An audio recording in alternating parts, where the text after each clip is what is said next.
15 साल बाद 15 साल पहले एक नाम हर बच्चे की जुबान पर था, जूनियर जी। उड़ने वाला बच्चा जो बुराई से लड़ता था, जिसकी ताकतें किसी चमत्कार से कम नहीं थीं। लेकिन एक रात वो आखिरी लड़ाई हुई, फ्यूमांचो से आमना सामना। जूनियर जी जीत तो गया, मगर अपनी सारी शक्तियां खो बैठा। अपने माता पिता को खो दिया और तब से गौरव बन गया आम इंसान। अब वो 30 साल का है, चेहरे पर हल्की दाढ़ी, आंखों में दर्द छुपाए हुए, दिन भर कंप्यूटर स्क्रीन से चिपका रहता है। एक एथिकल हैकर बन चुका है, चुपचाप बेनाम। कहानी की शुरुआत एक दिन एक कॉल आता है, विवेक का कॉल, उसका बचपन का दोस्त गौरव। 3 बच्चे किडनैप हो गए हैं और उनमें से एक तुम्हारा छोटा कजिन ऋषि भी है। गौरव चुप हो जाता है, अंदर कहीं कुछ टूटता है और कुछ फिर से जाग उठता है। उसी पल जूनियर जी फिर से जिंदा हो गया। मिशन शुरू गौरव जानता था, इस बार उसके पास कोई उड़ने की ताकत नहीं है, ना कोई लाइट बीम, ना कोई जादुई घड़ी, पर उसके पास था दिमाग, उसके खुद के बनाए गैजेट्स और वो जिद जो उसे पहले भी विजेता बनाती थी। उसने अपने लैपटॉप पे शहर के सीसीटीवी नेटवर्क को हैक किया, फैक्ट्री का लोकेशन ट्रेस किया, बैग में भरा smoke bomb, grappling hook, EMP chip और चल पड़ा बिना सुपर पावर के सुपर हीरो। जूनियर जी फिर लौटेगा, लेकिन इस बार एक नया चेहरा लेकर।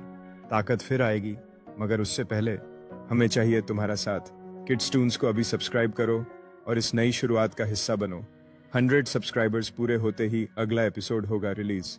रात के अंधेरे में वो फैक्ट्री किसी भूतिया जगह जैसी लग रही थी। भीतर थे हथियारों से लैस 4 किडनैपर और एक कमरे में बंधे थे वो मासूम बच्चे, जिनमें था ऋषि। गौरव छाया बनकर घुसा, ड्रोन कैमरा से हर मूवमेंट ट्रैक किया। धीरे धीरे एक एक करके सब गार्ड्स को चुपचाप बेहोश करता गया। लेकिन तभी एक किडनैपर ने ऋषि की गर्दन पर बंदूक रख दी। एक कदम और तो ये बच्चा गया। गौरव रुका, फिर मुस्कुराया। ठीक है, मुझे ले लो, बस बच्चों को छोड़ दो। बात खत्म होते ही उसने अपने रिस्ट गैजेट से स्मोक बॉम्ब एक्टिव किया। धुआं, चिल्लाहट और उस अंधेरे में गौरव ने बच्चों को वहां से निकाल दिया। बाहर पहुंचते ही एक किडनैपर ने पीछे से हमला किया। गौरव के पेट में चाकू लगा, वो लड़खड़ाया, खून बह रहा था, मगर उसने ऋषि का हाथ नहीं छोड़ा। आखिरी ताकत जुटाकर उसने एक झटका दिया और किडनैपर भी गिर पड़ा। लेकिन गौरव की आंखें बंद हो रही थीं, खून बह रहा था, फिर भी उसके होठों पर एक मुस्कान थी। तभी गाड़ियों की आवाज आई। पुलिस और विवेक वहां पहुंचते हैं। विवेक दौड़ता है, गौरव आंखें खोल भाई, हम आ गए। गौरव हल्का मुस्कुराता है और बेहोश हो जाता है। गौरव आईसीयू में है, मशीनों की बीप, डॉक्टरों की हलचल। विवेक उसके बगल में बैठा है, उसकी हथेली थामे हुए, और वहीं अस्पताल के एक कोने में एक पेंडेंट हल्का चमक रहा है। वो पेंडेंट जो कभी जूनियर जी की शक्ति का स्रोत था, शायद वो फिर से जाग रहा है। जूनियर जी की यादें, एक समय जब वो शक्तियों से भरा था, बच्चे उस पर गर्व करते थे, और अब क्या वो फिर से लौटेगा? डॉक्टर्स ने गौरव के चारों ओर घेरा बनाकर उसे स्थिर रखने की कोशिश की। उनकी आंखों में चिंता थी।